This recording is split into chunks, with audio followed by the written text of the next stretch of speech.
साथियों, इसी तरह अभी एक खबर पर आपका ध्यान जरूर गया होगा। न्यूजीलैंड में वहां के नवनिर्वाचित एमपी डॉक्टर गौरव शर्मा ने विश्व की प्राचीन भाषाओं में से एक संस्कृत भाषा में शपथ ली है। एक भारतीय के तौर पर भारतीय संस्कृति का ये प्रसार हम सबको गर्व से भर देता है। मन की बात के माध्यम से मैं गौरव शर्मा जी को शुभकामनाएं देता हूं। हम सभी की कामना है वो न्यूजीलैंड के लोगों की सेवा में नई उपलब्धियां प्राप्त करें। मेरे प्यारे देशवासियों, कल 30 नवंबर को हम श्री गुरु नानक देव जी का 551वां प्रकाश पर्व मनाएंगे। पूरी दुनिया में गुरु नानक देव जी का प्रभाव स्पष्ट रूप से दिखाई देता है। वैंकूवर से वेलिंगटन तक, सिंगापुर से साउथ अफ्रीका तक उनके संदेश हर तरफ सुनाई देते हैं। गुरु ग्रंथ साहिब में कहा गया है, सेवक को सेवा बन आई, यानी सेवक का काम सेवा करना है। बीते कुछ वर्षों में कई अहम पड़ाव आए और एक सेवक के तौर पर हमें बहुत कुछ करने का अवसर मिला। गुरु साहिब ने हमसे सेवा ली। गुरु नानक देव जी का ही 550वां प्रकाश पर्व, श्री गुरु गोविंद सिंह जी का 350वां प्रकाश पर्व, अगले वर्ष श्री गुरु तेग बहादुर जी का 400वां प्रकाश पर्व भी है। मुझे महसूस होता है कि गुरु साहब की मुझ पर विशेष कृपा रही, जो उन्होंने मुझे हमेशा अपने कार्यों में बहुत करीब से जोड़ा है।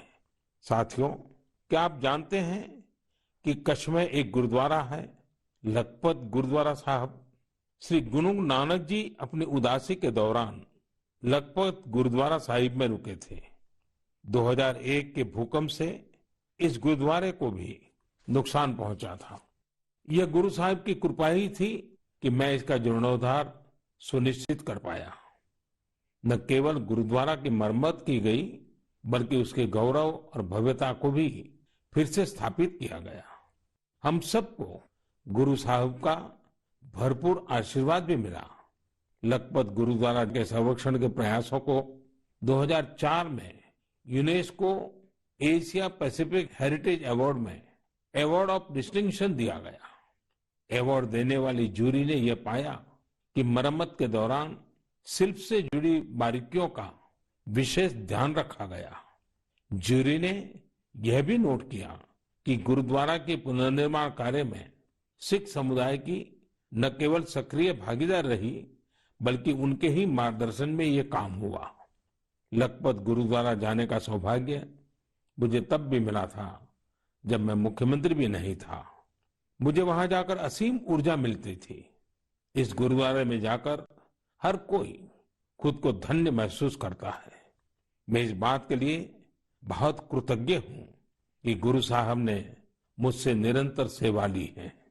पिछले वर्ष नवंबर में ही करतारपुर साहिब कॉरिडोर का खुलना बहुत ही ऐतिहासिक रहा। इस बात को मैं जीवन भर अपने हृदय में संजोकर रखूंगा। ये हम सभी का सौभाग्य है कि हमें श्री दरबार साहिब की सेवा करने का एक और अवसर मिला। विदेश में रहने वाले हमारे सिख भाई बहनों के लिए अब दरबार साहिब की सेवा के लिए राशि भेजना और आसान हो गया है। इस कदम से विश्व भर की संगत दरबार साहिब के और करीब आ गई है।